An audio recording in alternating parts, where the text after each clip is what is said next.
Where does the concept of God come from? Is it a man-made idea, or is there something more to it? That's what we're going to talk about on this video. My name is Chris, and this is Foundation Bible Studies, where we help you connect with your Creator in Jesus Christ and help you establish a firm foundation with Him so that you can fulfill the purpose you were created for. So let's dive in. So God, is it a man-made concept, or is there more to it? When we think about God, we can think about deity or divine. And the idea behind the concept of God is a supernatural being or somebody or something with greater power than that of us ordinary humans. You can see this concept play out in the various movies that we watch, from the Avengers to the DC universe, where Superman is a being from another world who has these supernatural features. And even his own dad in the last Superman movie said that he would be a god unto us because he had greater powers than us. From the academic realm, we have a man named C. Scott Littleton, who is a professor and an anthropologist at Occidental College. And he said a god was a being with supernatural or superhuman abilities who interacted with humans but would leave such an impression as to help mankind to look to new levels of consciousness, whether positively or negatively. But as we get into the day-to-day ideas or concepts of God, a good place to look is the languages of cultures and religions. And the first place we'll look as is the English language itself. The word we get for God comes from a Proto-Germanic word, which in turn comes from a Proto-Indo-European. Know a lot of big terms. And the Proto-Germanic word, it means, the root of it means to pour out an offering or to libate, but a person or being that you pour out an offering to. Whereas the Proto-Indo-European word comes from a root word that means to call upon or to invoke, as in supplication or intercession for help in your situation. Another language in which we can look to is Sanskrit, which is the sacred language of Hinduism. And there are kind of two forms of this word, and anybody who speaks more than one language understands that a verb or a word itself can have different forms depending on what you're talking about or how you're talking about it. And one form of the word means that which is sacrificed, but then the other form of the same word, who, hopefully I'm pronouncing it right, means the one to whom sacrifice is made. Greek and Latin both share a common definition. Greek is theos, which is the language of the New Testament of the Bible. Latin was a later translation language of the Bible, and both mean to gleam or to shine, or a shining one, a being that is illuminescent, that shines, that puts off a shine or a light to them. And then one more language we want to go to is the Hebrew, which is the language of the Old Testament, which is the language of the nation of the Jews or the nation of Israel. And it comes from a word Eloha, the plural being Elohim. And it means somebody that is mighty, somebody that is powerful and has enough power to be influential or an influencer, meaning physical might and physical ability, somebody or something that people will listen to. So as we can see from language, we can get a lot of description or adjectives from different people and how they interacted with the divine or with the supernatural, or what we would call gods. Now, as you dive a little bit deeper, you get to see that not all cultures and not all religions thought that all gods were the same. I know this is a common term or a common phrase or a common thought that is thrown out there, especially here in America, maybe Europe. But really, when you look at religions themselves, even a decent surface investigation, you get to find out that we don't all serve the same God, and not all gods are the same. For example, Greece believed in at least 400 gods. There were 12 main gods called the Olympians, and even before them you had things like the Titans and a few generations that were believed in before the Olympians, such as Zeus and Hera and Poseidon. But then you had 400 other minor gods. Rome eventually incorporated those 400 gods into their own belief system, which expanded how many gods there were, as well as Rome included any gods of any other people groups in which they included into their empire.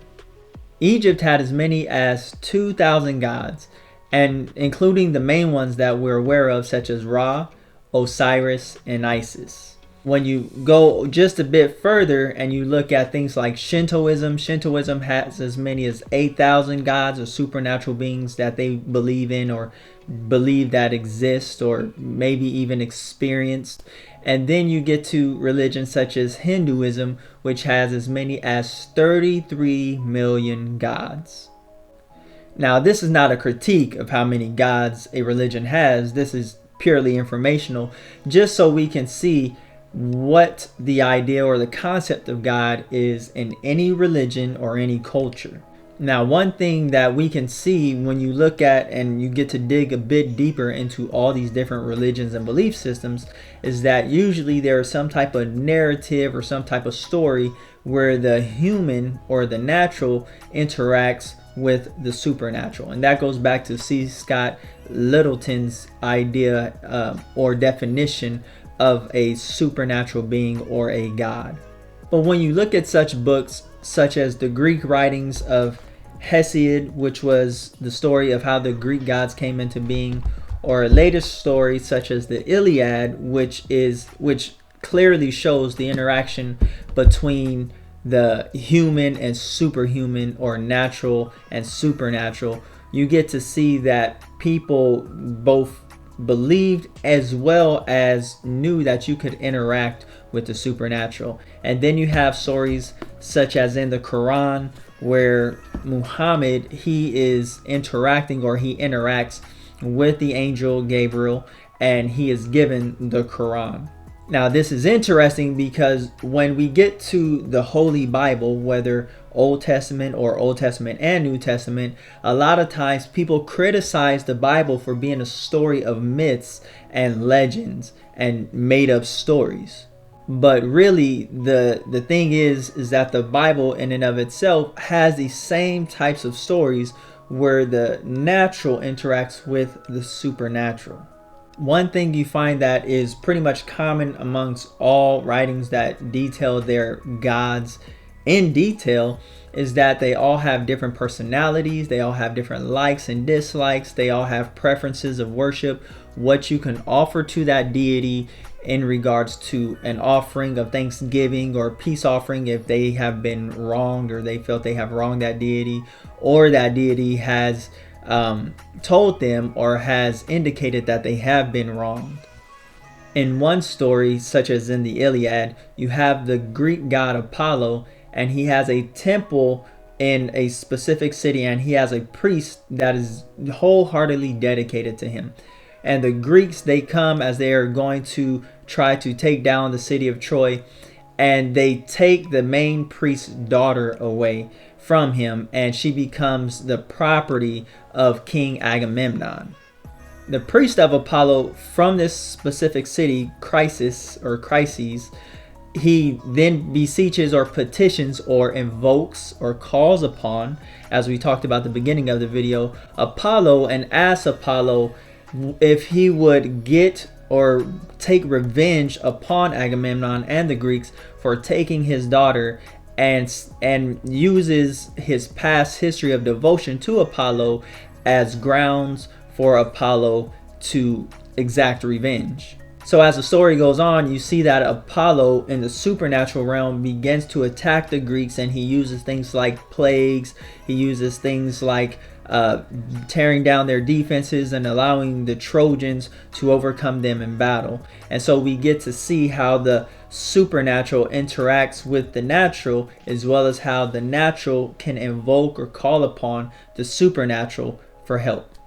Now, the difference between what I would say is just believing that there are supernatural beings or gods and knowing that there are supernatural beings or gods are experience. And that's with anything in life, whether we're talking metaphysical, supernatural concepts, or we're just talking about day-to-day life experiences. I can say that my desk is really tall and that my chair is sitting really low and I have a really long torso and that I'm really 7 foot. And you can believe that if you want to.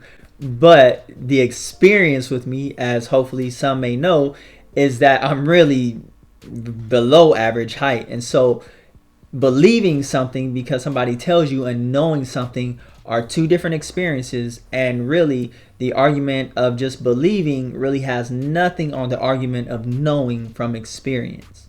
So as we talk about the concept of God or gods, plural, is way more than a man-made concept. It goes way deeper than a man-made concept. And this is where we get things like psychics, mediums, Wiccans, and different things.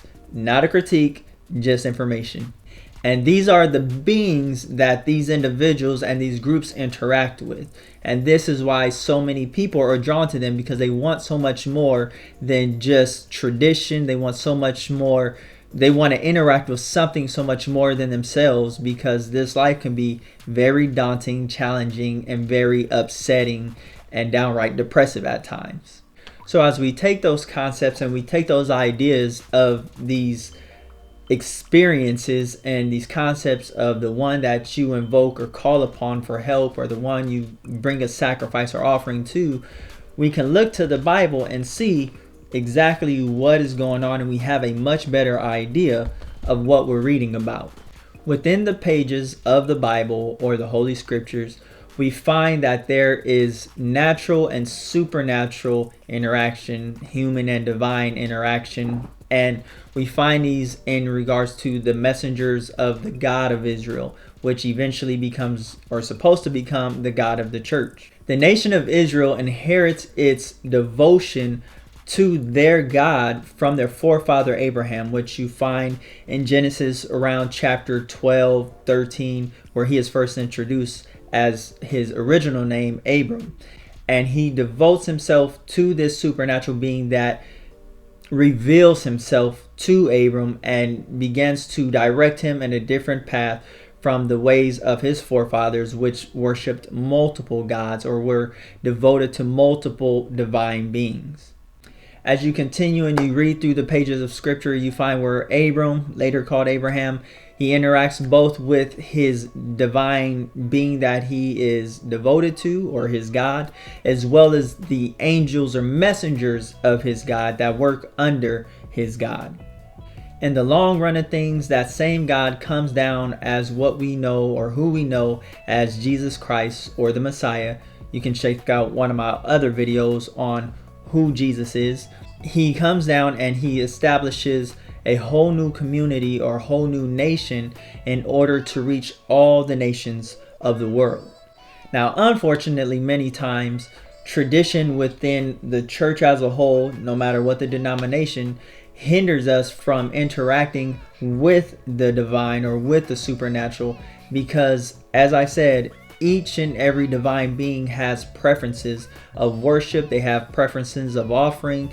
They can be offended or put off, or just as much as you and I can be offended or put off by the behavior of another person, so can they too be offended or put off by our behavior, depending on their nature and depending on their preferences. But as you read through the Bible, you find that Abram, later called Abraham, worships and is devoted to only one indivisible God, and that he would become the protector, the provider, the one who blesses barren women to bear children, the one who protects when enemies of the nation would come on the scene to conquer them, as well as we would see that the nation of Israel would rebel against the God of their father, Jehovah or Yahweh. And that after his long suffering and patience was, I wouldn't say wore out, but after he had been long suffering for so long, he allowed the nation of Israel to be given into the hands of their enemies, or into the power of their enemies, in order that they would learn that in their upright living and in their devotion, he was the one who protected, he was the one who provided, he was the one who blessed. just as much as any other god of any other nation. So what we've learned so far is that a god is a supernatural or divine being that will interact with us on our level or reveal itself to us on our level, and that interaction will so impress us that it will let us know that there are other things or other beings out there other than ourselves, and will help us to be mindful that there are higher levels of spirituality, of supernatural dimensions or consciousness, as C. Scott Littleton put it, and that other religions and other belief systems also believe in interaction with the supernatural. So my question to you is, have you ever had any interactions with the supernatural? If they were, let me know what they were and leave them down in the comments. We also talked about how those same type of interactions are found in the Holy Bible, and that they are used, and what I didn't share is that they are used to inform us that we can have those same types of interactions. And another thing is that tradition will bog down our interaction with the supernatural, because tradition will just keep us to where all that it is just this day-to-day life, and that we have to earn good graces and things like that of whatever divine being or whatever supernatural being that we are in relationship and in partnership in. And the other thing we learned is that the God of the nation of Israel, which is also supposed to be the God of the Christian church, that the Christian church, the biblical Christian church, and the nation of Israel believe and are devoted to only one indivisible God, and that God revealed himself and lived life on our level as a human being as Jesus Christ. In another video, we're going to talk about the God of the nation of Israel and of the biblical Christian church, and his place amongst the gods of the rest of the nations, what his characteristics are, what he expected of those in partnership and who were devoted to him, and what he expects from those, and what he wants to do for those who will place their trust in him, and that he wants to reveal himself to you. So I encourage you to take the information that we've gone over, meditate on it. If you've never prayed, pray on it. Ask God for his intervention and interaction, that he would reveal himself to you. And I encourage you to join us in the next video as we continue to talk about the God of the nation of Israel and the God of the biblical Christian church. If you like just this little bit of info that we've shared, I encourage you to subscribe to the channel, hit the bell so that you know when we post new videos, and join us on the next one. Until then, may God bless you, protect you, keep you, in Jesus' name.